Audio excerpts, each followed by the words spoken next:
Hey there, welcome to Fumble Forward, where we explore turning life's imperfect moments into growth moments. I'm Akuya, your host. Get ready to laugh, maybe shed a tear, but most importantly, be inspired to live a life with intention. Let's dive in. I know, it's been a minute, and your girl is back. We were fumbling forward in real time. Long story short. So if you're still with me for season 3, much love, because when I say we were fumbling forward in real life, we were fumbling forward in real life.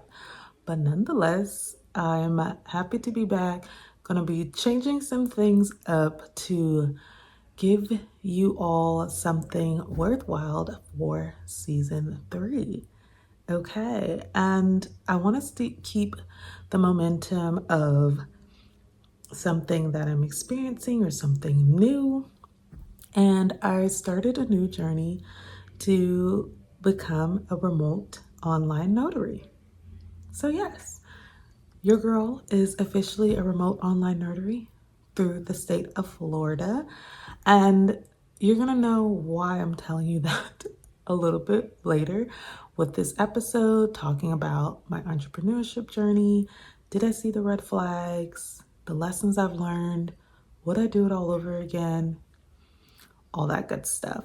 And remember that if you have any imperfect inquiries, any fumble forward moments in real life that you want to share with the Fumble Forward community, be sure to send an email to fumbleforwardpod@gmail.com and we can share it here on the podcast. I can give you my 2 little cents if you do want to hear it. We'll see where it leads or where it goes. But today's topic is about, did I see the red flags with my businesses, my entrepreneurship journey, all the things. And I want to take it back for you all because this is really years in the making. And so I would say that my entrepreneurship journey officially started in 2017, right when there was a lot going on in my life. I had just moved across country, I had just started graduate school, and I had just gotten married. Now, why I thought it was a good idea to also add this fourth element to my life at that time, who knows? Who very much knows? But your girl did it anyway. But I want to take it a step back a little bit to the year prior. So I was living in Houston, Texas, and I was an AmeriCorps Vista serving my country through volunteering. And there was a lot of times where I was bored, really bored, lonely. And I started scrolling on Instagram and Pinterest a lot more and fumbled onto the world of zero waste living and minimalism, and was absolutely just taken aback and intrigued and became passionate and really committed to it. And I thought, okay, this is something I actually want to explore. This is something I believe is worthwhile. Let me do this. And I also, oddly enough, wanted to hold myself accountable. And I also thought that just maybe I could actually help somebody else that's also on this journey to living a zero waste and minimalist lifestyle. So I decided December of 2017 to do a blog because I loved writing anyway. So I thought, what a good combo, what a good mix, you know what I'm saying? And so then it began. I called it Full by Less, and it was a roller coaster of just learning how to teach myself marketing, email marketing, social media marketing, WordPress development, all the things. And also just dealing with the unexpected jokes and being laughed at by family and friends. Yes, you heard me, by family and friends. And also being pleasantly surprised by the people that did support me on this new journey that I was going on as well. That was really insightful. You will be surprised at who shows up for you when you're doing things, you just be surprised. I'll just leave it at that. And so then I started that journey. That was about 2 years really going in it while I'm also in graduate school, while I'm also living in Minnesota and adjusting to the fact that I'm newly married.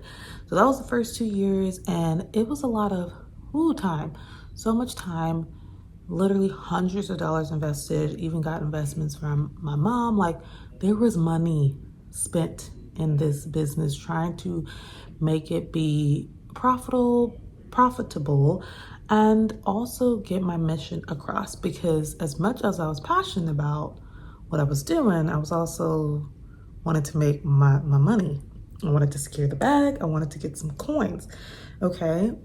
And then the world got its head flipped over in 2020. And I also transitioned with my business as a reflection of the rise of the resurgence, I would say, I guess, of the Black Lives Matter movement, my own personal journey with COVID and the pandemic, and just a reassessment of values and how I kind of wanted to show up in the world and provide something worthwhile to others, to serve others. And so I transitioned to focus more on Black, Indigenous, people of color, sustainable businesses. I kind of merged my two worlds of things that I was really passionate about and caring about.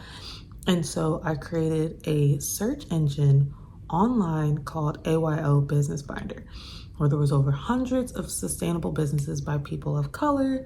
A lot of were women-owned businesses as well, just to help people easily find resources, because I knew it was a struggle for me to find these businesses. And so I went through a whole rebrand, changed, dropped Full by Less, changed to AO or AYO, which is my initials for my name, and really dove into that. And so learned about membership programs, learned about website development again, like just a continuing learning process. And then it really started to pick up. I got a couple of guest interviews on podcasts. I was able to do some guest blog posts. I was definitely starting to pick up momentum. I made my first like $100 selling my membership for my search engine for sustainable businesses. And I was like, let's go. I was so excited. I was like, oh my gosh, this is possible. You can actually make money online. These people are not lying. Mind you, completely disregarding the fact that I had spent years and thousands of dollars to get to this point. But I was like, yes, let's go, let's go. And so I was definitely getting like momentum and energy and all the things. But then I went even harder on my business, spent more money, and I just wasn't getting the return on investment that I would hope. And I was proud of the community I built with my email newsletter list of like 100 people, which still to this day sounds so small, but it was like a mighty, really engaged 100 people on my email list. So I'm still so in love with my email list and appreciate that community. And I was starting to pick up engagement again, but that wasn't translating to the profit portion now. And I am keeping in mind here, I am trying to run a business, which means I got to make money. That part was not connecting. Okay, it was not connecting. And so I got to the point where I was like, okay, I have all these different social media accounts, TikTok, YouTube, Pinterest, my website, Instagram, all the things. And I just had to be honest with myself after 6 years of doing this, being in the game, learning about sustainability, getting people on board, learning about how businesses, all this stuff. I'm like, it just hasn't come into fruition how I'd hope.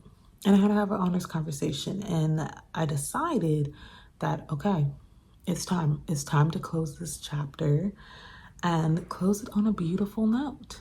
And so I decided to close AYO Business Finder, kind of my sustainability journey, in a more business format. And I still have my website up, so you can go check it out, ayobusinessfinder.com. But in terms of the investment, the email list, all these things, we stopped that. We just put that to bed, because for years, I'm telling you, I was waking up at 6 a.m. on a regular to work on my business before I would go to work or kickboxing and do my other things. Like I was putting in time. Okay, anyone who knew me knew what I was doing. All right. And I still believe in the work that I'm doing, that I did was important. It is important, hence why my website is still up. You'll still hear me talk about my sustainability journey and BIPOC businesses all the time. It's just in that way and that approach, that part had to cut because I also realized like it was taking a toll on me, like mentally too. Like I just wasn't, it wasn't healthy, y'all. Just take my word for it. It was not healthy. And so that's what happened. And so that's been my journey of entrepreneurship. I've been a blogger, an influencer, a YouTuber, affiliate of influencer, website developer. I've been a program developer. I've done so many different titles and roles. And I've just kind of had this entrepreneurial spirit that just like bit me in 2017 that I haven't quite been able to let go. Hence this new journey with me being a remote online notary as well. But I also, with everything that went on with it, of like, did I see the red flags? Was my business a fail? It was something that, and I will say this through and through, I'm so grateful for the experience. Even though it did not turn out how I would want to, where I'm making stupid money and quit my jobs and just be living off this idea that was in my head, I still would not take it back because the skills I've gained were just so tremendous. And not even just that, I just gained this level of like comfortableness and familiarity with failure in a way that I could use as fuel to move forward. And hence, fumble forward, just like using failure as a way to keep moving, not seeing failure as like a roadblocker, a big mountain or hill, but as fuel to keep going. And what are you learning on that path and on that journey? So that was my entrepreneurial journey, has been and continues to be because I haven't stopped, hence this podcast and different things that I'm doing. But that's where we are. So I'm grateful for that chapter. And so I have an exercise for you all to tie in this idea. And let's do the FLB exercise together. So basically, what that means is that we're going to write a failed experience. We're going to write a lesson we learned from that failed experience and something we benefited from with the experience. So I'll go first. I'll give an example. So mine is that I made $400, give or take, in my business of 6 years. I feel like that's kind of a failed experience, right? The lesson learned here is that it can be hard to make money and it can take time when you're running a business. And so the benefit here is I've become more empathetic to people that are starting businesses, trying to make businesses, going through those beginning building blocks that are just insane and can be difficult to navigate. And so I hope you do that exercise to just reframe how you're looking at experiences that you're going through. And this exercise is to help you see that the experiences that you're going through are forming you and creating you and growing you into this just really holistic, well-rounded person. And that is a beautiful thing to think about, right? And I'm approaching this new venture that I'm on with the same mentality of fumbling forward and something that's very different than how I approached AYO and sustainability and BIPOC businesses. This has been just so much more God-centered, fun-centered, and more adaptable. And I feel like overall that's just been serving me so well. And so I'm gonna keep it up. I did a nice thumbs up, okay? And so now let's dive into it. What am I looking forward to? So I'm looking forward to donating items that have been sitting in my car for way too long. If you know the struggle, you know the struggle of you declutter, you're feeling good, you're Maria Kondoing the heck out of your place, and then you put that thing in your car. And then it sits in the truck and sits in the truck, sits in the truck, and you get groceries and you still see it, it's in the truck. You move something for a friend, you still see the stuff, it's in the truck. So that's the point I'm at, y'all. But this is the weekend. I'm going to get it to the thrift stores, donation centers, and get it out of my car and into a lovely home. So that I'm looking forward to, and as well as thrifting when I go to these stores, kind of looking about things around the house and really just seeing what I can get for secondhand instead of buying new. I'm all about the secondhand. Love it, love it, love it, love it. And a few of my favorites is Black Girl Sunscreen has been my favorite.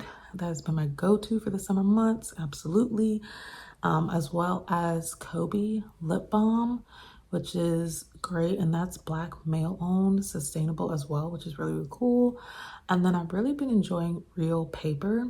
It's a sustainable toilet paper and paper towel brand. I've been using them for years at this point on their subscription. It's just so efficient and nice, has such an aesthetic vibe to it too, even though that doesn't necessarily should always matter, but it definitely does help. Definitely doesn't hurt. Sorry, tongue twister there. But I'll definitely link all of them below. I got some discount codes or affiliate link or something like that that I can help y'all out with Real Paper for sure.